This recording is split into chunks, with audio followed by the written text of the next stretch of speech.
Hello everyone. आज हम एक नया चैप्टर पढ़ने जा रहे हैं। चैप्टर का नाम है कोऑर्डिनेशन कंपाउंड। स्टार्ट करते हैं कोऑर्डिनेशन कंपाउंड के साथ। तो सभी लोग हेडिंग डालिए coordination compound.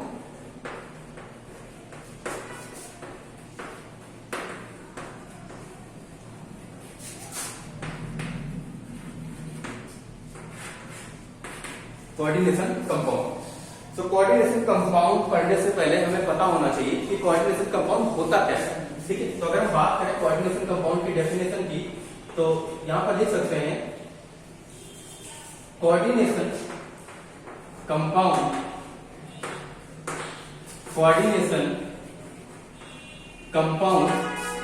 Are special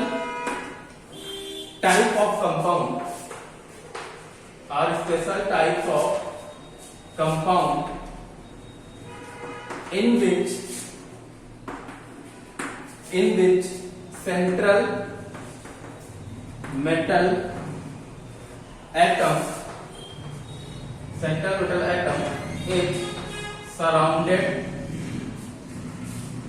by other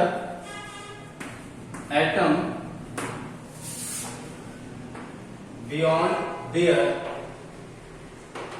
normal valency. Okay, तो इस डेफिनेशन में आपको कई सारे नए टर्म देखने को मिल रहे होंगे। जैसे अगर हम पहले टर्म की बात करें तो आपको ये दिख रहा होगा सेंट्रल मेटल एटम। तो सेंट्रल मेटल एटम की हम बात पहले केमिकल बॉन्डिंग में भी कर चुके हैं। अगर दूसरे एटम की बात करें तो यहाँ पर दूसरा टर्म है जो नया है वो है नॉर्मल वैलेंसी। नॉर्मल वैलेंसी का मीन होता है, जैसे आप देखते हो कॉपर या आयरन की जनरली जो वैलेंसी होती है वो कितनी होती है? 2 होती है। बट यहाँ पर आपको आयरन की वैलेंसी 2 से ज्यादा देखने को मिलेगी। तो इस टर्म का मीन यही है। ठीक है, तो बात करते हैं कि जो कोऑर्डिनेशन कंपाउंड हैं ये हम क्यों पढ़ते हैं, इनका क्या एप्लीकेशन है। अगर हम बात करें एनिमल की, मिनरल्स की, या फिर अगर हम किसी प्लांट्स वगैरह की बात करें तो वहां पर जो कोऑर्डिनेशन कंपाउंड है ये बहुत ही इंपॉर्टेंट रोल प्ले करते हैं। या फिर हम ये बोल सकते हैं कि मिनरल में, प्लांट में, एनिमल में कई सारे कोऑर्डिनेशन कंपाउंड हमें देखने को मिलते हैं, या किसी भी लिविंग थिंग में, जरूरी नहीं एनिमल में ही हो। ठीक है, किसी भी लिविंग थिंग में भी हमें काफी सारे कोऑर्डिनेशन कंपाउंड देखने को मिलते हैं। तो ऐसा कैसे होता है, कैसे हमें कोऑर्डिनेशन कंपाउंड देखने को मिलते हैं? तो आपने देखा होगा कि जितने भी हमारे प्लांट्स होते हैं, एनिमल होते हैं, मिनरल्स होते हैं, या फिर अगर हम लिविंग थिंग की बात करें तो वहां पर कौन सी रिएक्शन होती है? काफी सारी बायोलॉजिकल रिएक्शन होती है। होती है ना। अगर हम बायोलॉजिकल कंपाउंड की बात करें तो कई सारे बायोलॉजिकल कंपाउंड ऐसे होते हैं जो हमारे कोऑर्डिनेशन कंपाउंड होते हैं। जैसे अगर हम बात करें हीमोग्लोबिन की, तो हीमोग्लोबिन हमारी बॉडी में भी होता है, आपकी बॉडी में भी होता है, और एनिमल वगैरह की बॉडी में भी होता है। ठीक है, तो हीमोग्लोबिन एक कोऑर्डिनेशन कंपाउंड है। किसका? आयरन का। अगर हम बात करें क्लोरोफिल कहाँ देखने को मिलता है? हमें प्लांट में देखने को मिलता है। तो क्लोरोफिल जो होता है वो भी एक कोऑर्डिनेशन कंपाउंड है। ठीक है, वो किसका कोऑर्डिनेशन कंपाउंड है? मैग्नीशियम का। अगर हम और बात करें विटामिन की, जैसे एक होता है विटामिन B12, तो विटामिन B12 भी एक कोऑर्डिनेशन कंपाउंड है। किसका है वो? कोबाल्ट का। ठीक है, तो आप देख सकते हो कि जो कोऑर्डिनेशन कंपाउंड है इनका बहुत ज्यादा एक्सटेंसिव यूज होता है। ठीक है, और भी इनके अगर यूज की बात करें तो इनका यूज हमारा मेडिसिन में होता है, केमिकल इंडस्ट्री में होता है। अगर हम टेक्सटाइल इंडस्ट्री की बात करें तो वहां पर हमें देखने को मिलता है। बहुत सारे इंडस्ट्रियल प्रोसेस है जहां पर हमें कोऑर्डिनेशन कंपाउंड का यूज देखने को मिलता है। ठीक है, तो आज हम डिस्कस करेंगे इन्हीं को, कोऑर्डिनेशन कंपाउंड के बारे में, इंट्रोडक्शन के बारे में और इसके टाइप्स के बारे में। ओके, तो बेसिकली कोऑर्डिनेशन कंपाउंड की डेफिनेशन तो हमने लिख दी, लेकिन यहाँ पर एक टर्म आता है कि कोऑर्डिनेशन होता क्या है। तो आपने केमिकल बॉन्डिंग में एक बॉन्ड पढ़ा होगा, कोऑर्डिनेट बॉन्ड। ठीक है, कौन सा बॉन्ड पढ़ा होगा? Coordinate bond. तो जो कोऑर्डिनेशन कंपाउंड होते हैं उनमें एक टाइप का बॉन्ड होता है जिसको हम बोलते हैं कोऑर्डिनेट बॉन्ड। ठीक है, तो हम पहले देखते हैं कि कोऑर्डिनेट बॉन्ड क्या होता है। कोऑर्डिनेट बॉन्ड, ठीक है, अगर हम कोऑर्डिनेट बॉन्ड की बात करें तो ये स्पेशल टाइप ऑफ केस होता है कोवलेंट बॉन्ड का। अब कोवलेंट बॉन्ड क्या होता है? आपने पढ़ा है जो कोवलेंट बॉन्ड होता है उसमें क्या होता है? 2 एटम के बीच इलेक्ट्रॉन की शेयरिंग होती है। तो कोऑर्डिनेट बॉन्ड में भी कुछ ऐसा ही शेयरिंग जैसा हो रहा होगा। हाँ, शेयरिंग जैसा ही होता है, लेकिन थोड़ा सा डिफरेंट होता है कोवलेंट बॉन्ड के कंपेयर में। कैसे डिफरेंट होता है? समझ आते हैं।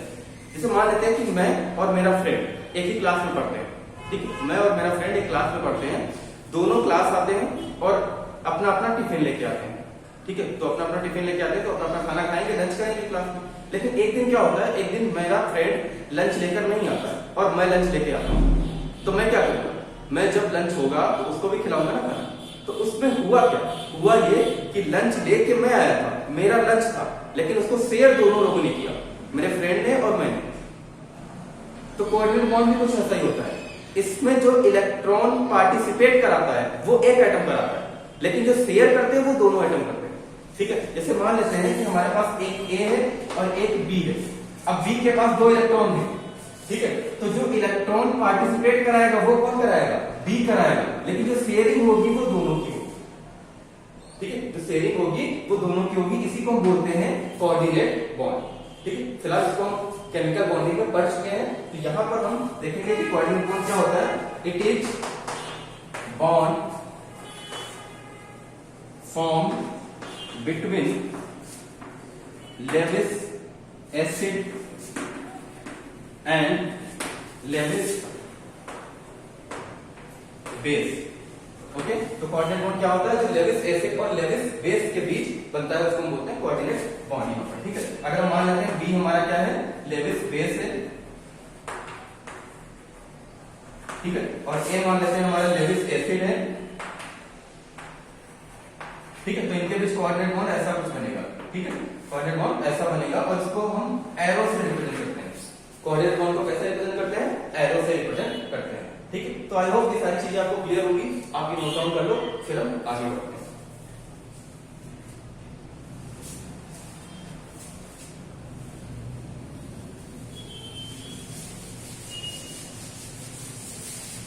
अभी तो हमने यहाँ पर कोऑर्डिनेशन कंपाउंड की डेफिनेशन के बारे में देख लिया, हमने देखा कोऑर्डिनेट बॉन्ड के बारे में, लेकिन जब हम कोऑर्डिनेट बॉन्ड पढ़ रहे थे तो वहां पर हमें 2 नए टर्म देखने को मिले। एक हमें देखने को मिला लेविस एसिड और एक हमें देखने को मिला लेविस बेस। तो पहले हमें उसके बारे में नॉलेज होना चाहिए, उसके बारे में पता होना चाहिए कि लेविस एसिड क्या होते हैं, लेविस बेस क्या होते हैं। तो हेडिंग डालते हैं लेविस एसिड, तो हेडिंग डालिए सभी लोग कि लेविस एसिड क्या होता है। यहां पर लिख सकते हो मॉलिक्यूल और ion which can donate, molecule or ion which can donate a pair of, sorry, levi's acid which can accept, not donate, which can accept, molecule or ion which can accept a pair of electron is called Lewis acid. Okay, so you can write down molecular ion which can accept a pair of electron is called Lewis acid. ठीक है, अगर example की बात करें तो जितने भी हमारे कैटायन होते हैं मोस्टली, अगर बात करें Fe2 पॉजिटिव, ठीक है, Fe3 पॉजिटिव, तो ये सभी क्या चाहते हैं, ये इलेक्ट्रॉन पेयर एक्सेप्ट करना चाहते हैं। क्यों, क्योंकि इनके ऊपर पॉजिटिव चार्ज है, इलेक्ट्रॉन की कमी है, तो इलेक्ट्रॉन एक्सेप्ट करना चाहते हैं, तो ये सभी क्या होगा, लेविस एसिड होगा। ठीक है, और आप लिख सकते हो Cu+2, ठीक है, AlCl3, ठीक है, AlCl3 आप लिख सकते हो, एल्यूमिनियम ट्राइक्लोराइड, एल्यूमिनियम ट्राइफ्लोराइड, इस टाइप के कंपाउंड भी लिख सकते हो, AlCl3 लिख सकते हो, आप BH3 लिख सकते हो, एक्सेट्रा। ये सभी हमारे क्या होंगे, लेविस एसिड होंगे। आपके मन में एक कंफ्यूजन आ सकता है, सर ये वाला तो ठीक है, क्योंकि यहाँ पर पॉजिटिव चार्ज था, पॉजिटिव चार्ज था तो इनके पास इलेक्ट्रॉन की कमी थी, ये इलेक्ट्रॉन एक्सेप्ट करना चाहते थे, बट एल्यूमिनियम कैसे इलेक्ट्रॉन एक्सेप्ट करेगा, AlCl3 कैसे एक्सेप्ट करेगा। सो ध्यान, अगर हम AlCl3 का स्ट्रक्चर बनाएंगे तो कुछ ऐसा बनेगा। ठीक, अगर आप एल्यूमिनियम के इलेक्ट्रॉन काउंट करना चाहते हो तो आपको देखना पड़ेगा इसने कितने बॉन्ड फॉर्म किए। देखो 1 2 3 बॉन्ड फॉर्म किए, और एक बॉन्ड में 2 इलेक्ट्रॉन होते हैं, तो 3 बॉन्ड में कितने हो गए, 6 इलेक्ट्रॉन। दैट मींस एल्यूमिनियम के पास 6 इलेक्ट्रॉन है, विच इज लेस देन 8। तो एल्यूमिनियम क्या चाहेगा, एल्यूमिनियम चाहेगा कि इसका ऑक्टेट पूरा हो जाए, और इसके ऑक्टेट को कंप्लीट करने के लिए इसको 2 इलेक्ट्रॉन की रिक्वायरमेंट है। दैट्स व्हाई ये हमारा क्या है, लेविस एसिड है। सिमिलरली आप BH3 को भी देख सकते हो। ओके, अगर हम बात करें लेविस बेस की, तो अगला हेडिंग डालिए लेविस बेस। तो लेविस बेस क्या होते हैं, तो यहां पर आप लिख सकते हो मॉलिक्यूल और ion which can donate a pair of electron it's called Lewis base. Okay, it's called Lewis base. तो लेविस बेस क्या हो सकते हैं? या तो उनके पास लोन पेयर हो, क्योंकि अगर लोन पेयर होगा तो वो डोनेट कर सकता है, या तो उसके ऊपर नेगेटिव चार्ज हो। नेगेटिव चार्ज का मीन क्या होता है? नेगेटिव चार्ज का मीन होता है कि उसके पास इलेक्ट्रॉन ज्यादा है, तभी तो उस पर नेगेटिव चार्ज आएगा। तो या तो किसी मॉलिक्यूल या आयन के पास नेगेटिव चार्ज हो, या उसके पास लोन पेयर हो, तो वो एक्ट कर सकता है कैसे? किसकी तरह? लेविस बेस की तरह। तो यहाँ पर आप एग्जांपल लिख सकते हो, जैसे नेगेटिव चार्ज वाले हमारे होते हैं OH नेगेटिव, है ना, Cl नेगेटिव, है ना, ये सभी हमारे क्या है? लेविस बेस है। और भी आप लिख सकते हो, जैसे आप H2O लिख सकते हो। क्यों? क्योंकि ऑक्सीजन के पास यहाँ पर लोन पेयर होता है, तो लोन पेयर अपना डोनेट कर सकता है। आप अमोनिया लिख सकते हो, ठीक है। तो ये सभी हमारे क्या हुए? लेविस बेस हुए, और ये सभी हमारे क्या हुए? लेविस एसिड हुए, ठीक है। ये चीजें क्लियर है? चलिए इनको नोट कर लो जल्दी से।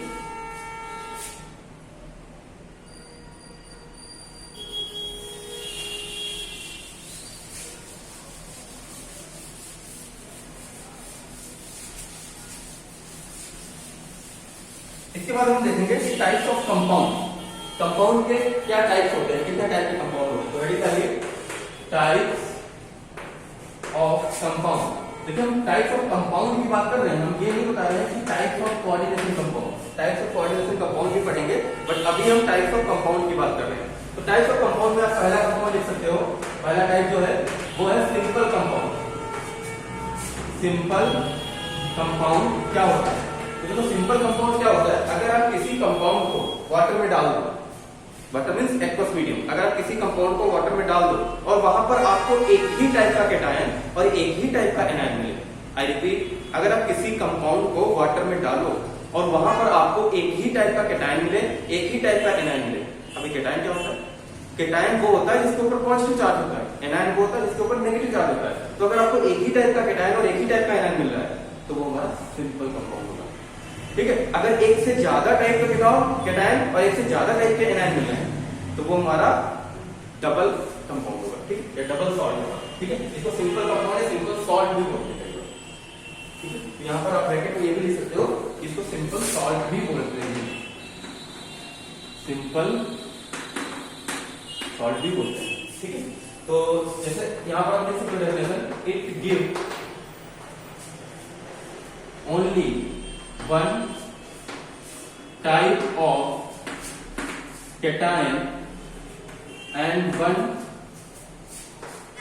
type of anion in aqueous medium। Aqueous medium का मीन होता है कि वाटर में उसको हमने क्या किया?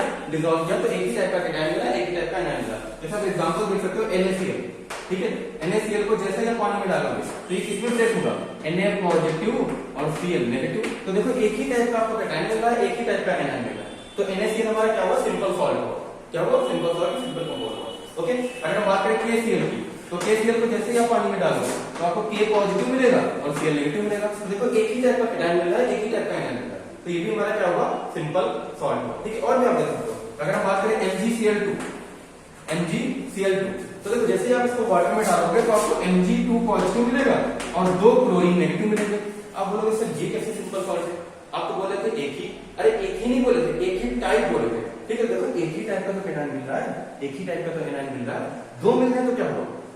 टाइप तो एक ही है ना, टाइप की बात कर रहा हूं मैं। I am talking about ion, ion दो मिल रहे हैं लेकिन टाइप एक ही है, ठीक है। अगर हम बात करें AlCl3, तो आपको यहाँ पर Al+3 मिलेगा और 3 Cl नेगेटिव मिलेंगे। तो ये भी क्या हुआ? ये भी हमारा सिंपल सॉल्ट ही हुआ, ओके। तो आई होप ये क्लियर होगा, ठीक है। इसको नोट कर लो जल्दी से।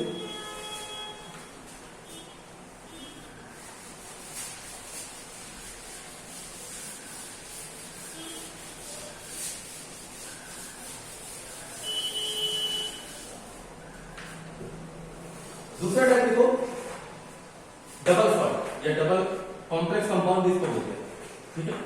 डबल सॉल्ट, पहला तो हमारा सिंपल सॉल्ट, दूसरा है डबल सॉल्ट। अब डबल सॉल्ट हमने बता दिया आपको, जिसको पानी में डालने पे एक से ज्यादा टाइप के कैटायन, एक से ज्यादा टाइप के एनायन मिले, उसको क्या बोलते हैं? Double salt. तो यहाँ पर आप देख सकते हो, it give more than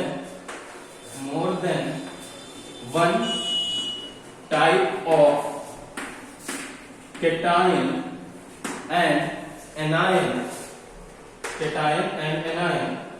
in aqueous medium, ठीक है, इट्स कॉल्ड डबल सॉल्ट। ठीक है, डबल सॉल्ट के अगर हम एग्जांपल की बात करें तो यहां पर आप लिख सकते हो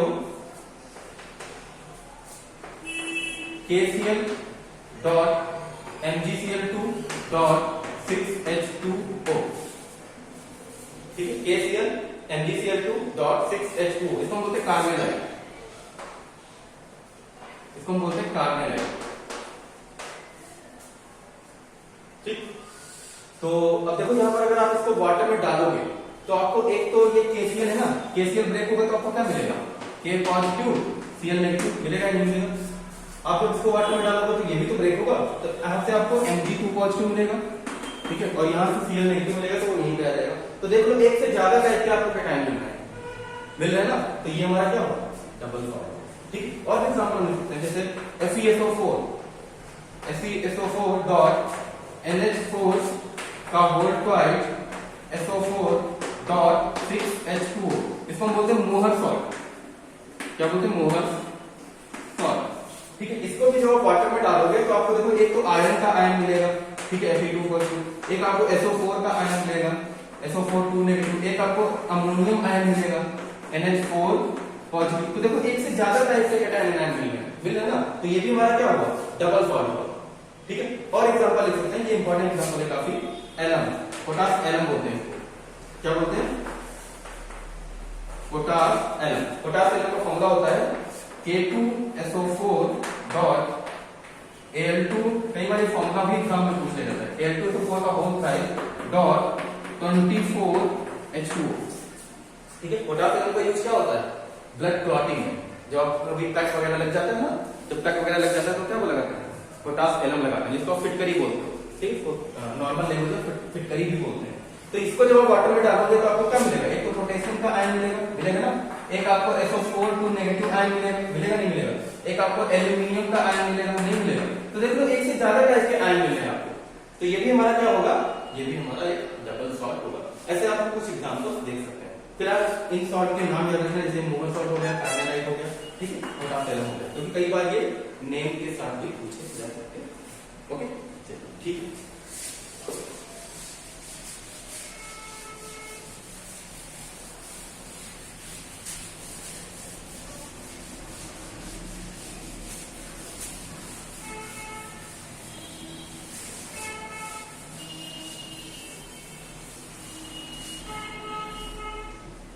ठीक है, अब हम बात करते हैं कुछ एग्जांपल्स की। जैसे हमने कोऑर्डिनेशन कंपाउंड पढ़ा, तो कुछ कोऑर्डिनेशन कंपाउंड के एग्जांपल की बात करते हैं। तो अगर हम एग्जांपल की बात करें तो पहला एग्जांपल हम ले रहे हैं K4FeCN6, ये हमारा कोऑर्डिनेशन कंपाउंड है। ऐसे हम कोऑर्डिनेशन कंपाउंड को रिप्रेजेंट करते हैं। ठीक है, अब देखो ये जो बाहर वाला पार्ट होता है, जो ये ब्रैकेट के बाहर वाला पार्ट होता है, ये इधर भी हो सकता है, लेफ्ट साइड में, और राइट साइड में भी हो सकता है। ठीक है, दोनों साइड हो सकता है। कई बार ये आपको राइट साइड में लिखा हुआ मिलेगा, कई बार आपको ये लेफ्ट साइड में लिखा हुआ मिलेगा। इसका रीजन ये होता है कि अगर ये राइट साइड में लिखा है तो वो पॉजिटिव चार्ज वाला होगा, अगर वो लेफ्ट साइड में लिखा है तो पॉजिटिव चार्ज वाला होगा, अगर वो राइट साइड में लिखा हुआ तो वो नेगेटिव चार्ज वाला होगा। ठीक है, अब ये जो बाहर लिखा हुआ होता है, ब्रैकेट के बाहर होता है, इसको हम बोलते हैं आयनाइजेशन स्पेयर। क्या बोलते हैं इसको हम बोलते हैं आयनाइजेशन स्पेयर। ठीक है, और इसको हम बोलते हैं, इस पूरे को, ये पूरा बॉक्स होता है, इसको हम बोलते हैं कोऑर्डिनेशन स्पेयर। क्या बोलते हैं, कोऑर्डिनेशन स्पेयर। ठीक, अब देखो ये जो हमारा कोऑर्डिनेशन स्पेयर है, इसमें आपको लेफ्ट साइड से एंटर करना है। किसके अंदर, ये जो आपको कोऑर्डिनेशन स्फीयर है, इसमें आपको लेफ्ट साइड से एंटर करना है। लेफ्ट साइड से एंटर करते ही अगर आपको कोई पहला मेटल मिले और वो मेटल डी ब्लॉक से बिलोंग करता है, तो आप बोल देना कि वो सेंट्रल मेटल एटम होगा। ठीक है, जैसे ही हमने लेफ्ट साइड से एंटर किया, देखो यहां से हमने एंटर किया, हमें सबसे पहले कौन सा मेटल मिला, Fe, और Fe हमने देखा ये तो डी ब्लॉक से बिलोंग करता है, तो ये Fe क्या हो गया हमारा सेंट्रल मेटल एटम। ठीक है, तो Fe क्या है हमारा सेंट्रल मेटल एटम। जो भी Fe है, कुछ भी हो सकता है यहाँ पर। ठीक है, बाकी बचे हुए सेंट्रल मेटल एटम को छोड़ के बाकी जितने भी अंदर मॉलिक्यूल या आयन है, उन सभी को हम बोलते हैं लीगेंड। क्या बोलते हैं, लीगेंड। ओके, उन सभी को क्या बोलते हैं, लीगेंड। और कई बार आपको यहाँ पर नंबर लिखा हुआ मिलेगा, ये जो नंबर है वो हमारा रिप्रेजेंट करता है कोऑर्डिनेशन नंबर, उसको हम बोलते हैं कोऑर्डिनेशन नंबर। ठीक है, तो आई होप आपको छोटी छोटी टर्म समझ में आया होंगे किसी एक कोऑर्डिनेशन कंपाउंड में। ठीक है, पहला वाला हमारा होता है आयनाइजेशन स्क्वायर, जो हमारा ब्रैकेट के अंदर होता है उसको हम बोलते हैं कोऑर्डिनेशन स्क्वायर। ठीक है, जो हमारा लेफ्ट साइड से एंटर करते हैं किसी कोऑर्डिनेशन स्क्वायर में, तो जो हमें पहला एलिमेंट देखने को मिलता है उसको हम बोलते हैं सेंट्रल मेटल एटम। उसकी कंडीशन ये है कि it should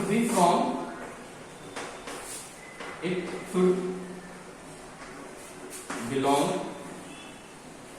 to D block. ठीक है, मोस्ट ऑफ द केसेस में हमें यही देखने को मिलता है कि वो डी ब्लॉक का एलिमेंट होता है। ठीक है, अब ऐसा क्यों होता है, क्यों डी ब्लॉक के एलिमेंट रहते हैं वो बताएंगे। ठीक है, उसके बाद बाकी बचे हुए जो भी मॉलिक्यूल या आयन होंगे उन सभी को हम क्या बोलेंगे कि वो लिगेंड होगा। ठीक है, अगर हमें कोई नंबर दिख रहा है लिखा हुआ, वो नंबर हमारा क्या रिप्रेजेंट करता है, कोऑर्डिनेशन नंबर। ठीक है, तो यहाँ पर कुछ हमें नए टर्म सीखने को मिले, जैसे पहला हमारा है central metal atom. Central metal atom, तो इसकी डेफिनेशन हम लिख सकते हैं कि सेंट्रल मेटल एटम क्या होता है। यहाँ पर हम लिख सकते हो the atom which accept the pair of electron from ligand to form